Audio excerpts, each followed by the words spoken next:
Alright, we're going to talk about this Eclipse Pro electrical panel. It's about 20 years old. In a previous video, I showed you how to upgrade the old analog drives to new digital drives. Well, there is another way to upgrade this machine. These are the old analog drives here that we've taken out. In our previous video, we showed how to upgrade using these digital drives. Now we can still upgrade to a more modern drive and still remain analog by using these AMC drives. There's some few differences in the wiring. For example, the Copley drives have 18 connectors here, and AMC only has 16. The orientation of the wires in this power connector are different. You can see on the J1 label that 4 and 5 are the high voltage power and ground, and 1 and 2 and 3 are the motor phase wires. Well, on the AMC, these wires here are your motor phase wires. Just set this down here. So on the Copley drive, the motor phase wires are here. On the AMC, they're over here. Vice versa.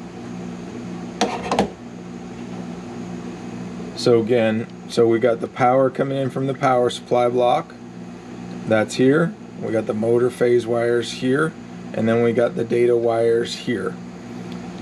These power wires, the first two wires, they come from this block of 48 volts DC. X in the front, Y in the middle, Z in the back. This is the Z motor drive, Z servo drive, Y and X. Each drive has a set of Hall effect wires. Sometimes this pink wire is violet.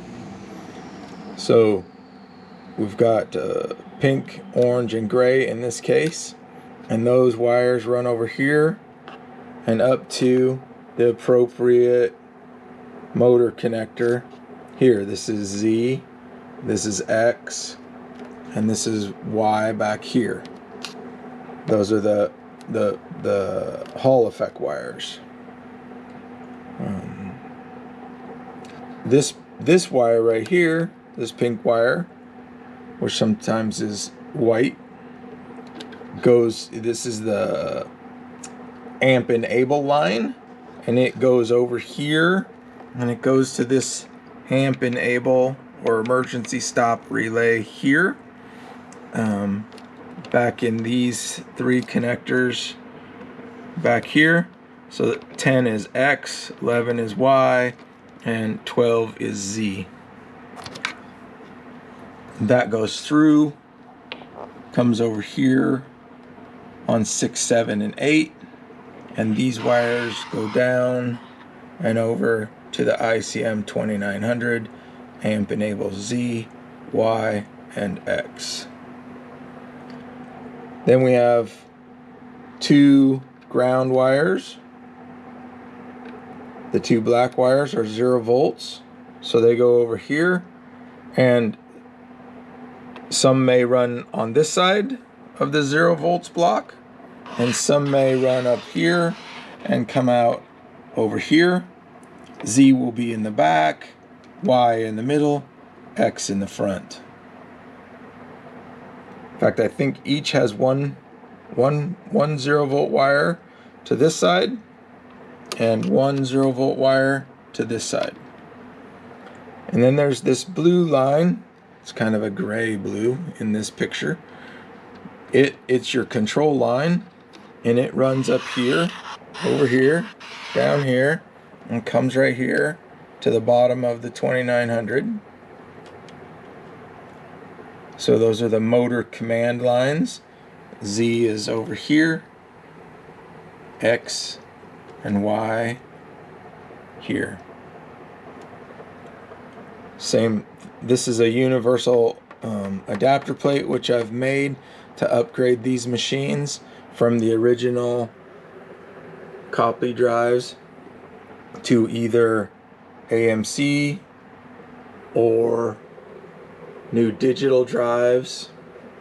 You'll see more on this. The panel is labeled this end up, it has to go in one way, and there are stickers which indicate which drive position goes where.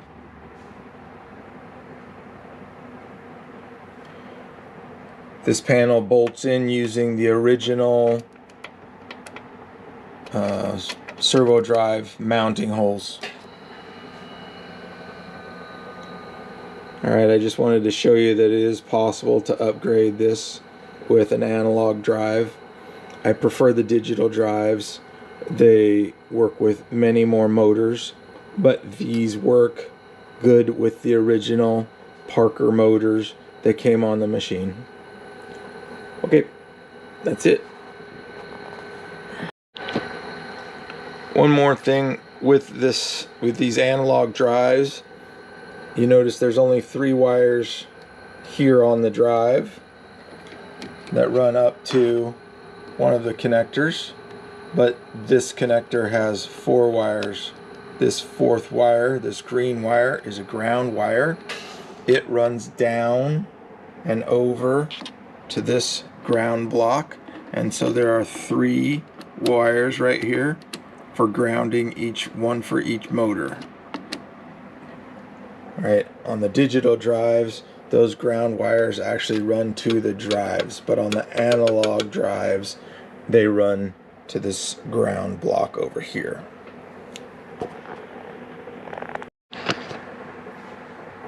When working in the electrical panel with these drives, any of the drives, you have to have some special tooling. You'll notice that these wires have a special yellow connector on the end. This is a crimp-on connector called a wire ferrule, and you'll need a set like this with a special crimper with a hex die. You can use a square die if you want. I like the hex die. 26 gauge, 24 gauge, 22 gauge, 20 gauge, and 16 gauge ferrules. You don't use a lot of the 16s, you use a whole lot of the 26s and 24s.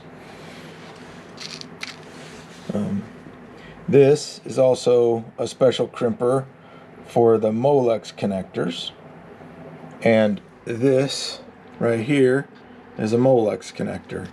It unplugs, you just pull on it and it unplugs. On the back side you can see this little groove right there.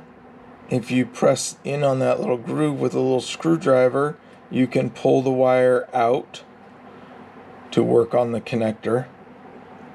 To connect it, you simply push the connector on. To put the wire back in, you simply push the wire in, and there's a little metal tab on the back of the connector that captures it in the connector. Let me see if I can show you this one really close. I don't know if it'll focus on this, but let's do this here. This is the Molex connector, and it gets crimped onto the wire with this tool. All right.